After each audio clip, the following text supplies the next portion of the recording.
We start the day's other headlines in the Middle East. The Red Cross says that Israel transferred the bodies of 45 Palestinians to Gaza today.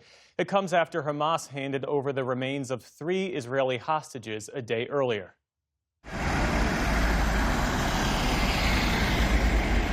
The convoy carrying the bodies arrived in Tel Aviv yesterday. All 3 were soldiers who were killed during the 2023 Hamas-led attack. The exchanges marked the latest step in fulfilling the terms of the shaky Gaza ceasefire deal. Another of those conditions is the increase of aid into the territory. Humanitarian groups and locals say that while supplies are getting in, more is desperately needed. We received this box of aid. Of course, it's not enough to feed us. Our basic needs exceed what this parcel offers. If we compare this to the aid coming in, it's nothing. Also today, Gaza's health ministry announced plans to vaccinate some 40,000 Palestinian children against diseases like measles and polio. The campaign is set to start next week. Famine has spread to 2 regions of war-torn Sudan.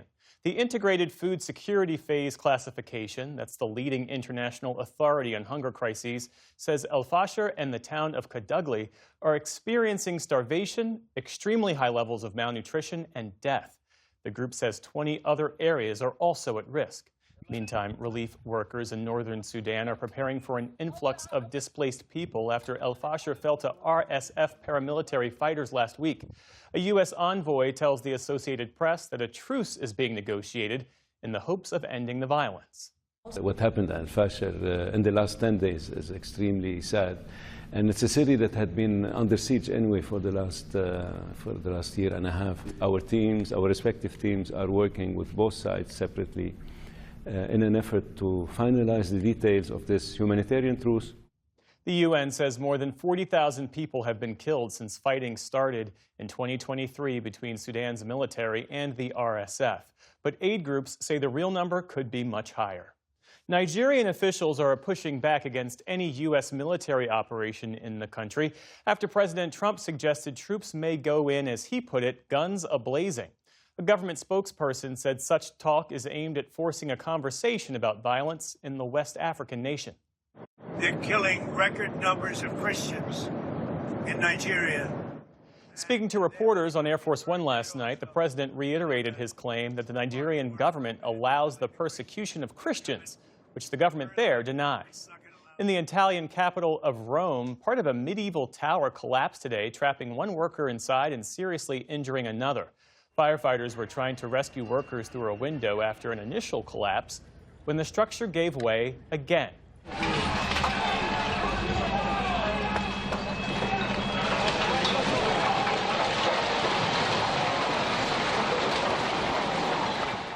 The second collapse trapped a worker inside, and it took hours for rescuers to save him. The tower, which is undergoing a renovation, dates to the 13th century and is just blocks away from the Colosseum. The Dodgers celebrated their 2nd straight World Series win with a victory lap through downtown Los Angeles today. Aboard a fleet of double-decker buses, the team enjoyed showers of confetti and cheers from tens of thousands of fans who lined the streets. The Dodgers won their 3rd title in 6 years after beating the Toronto Blue Jays in a decisive Game 7 this past weekend.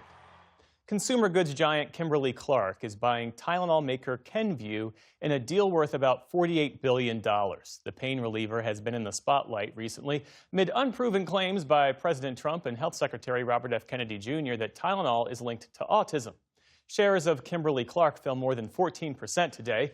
Elsewhere on Wall Street, stocks ended mixed to start the week. The Dow Jones Industrial Average fell more than 200 points. The Nasdaq rose more than 100 points. The S&P 500 also ended a touch higher. 3-time Oscar nominee Diane Ladd has died. You don't like me very much, do you? Not very much, no. Honey, that's okay.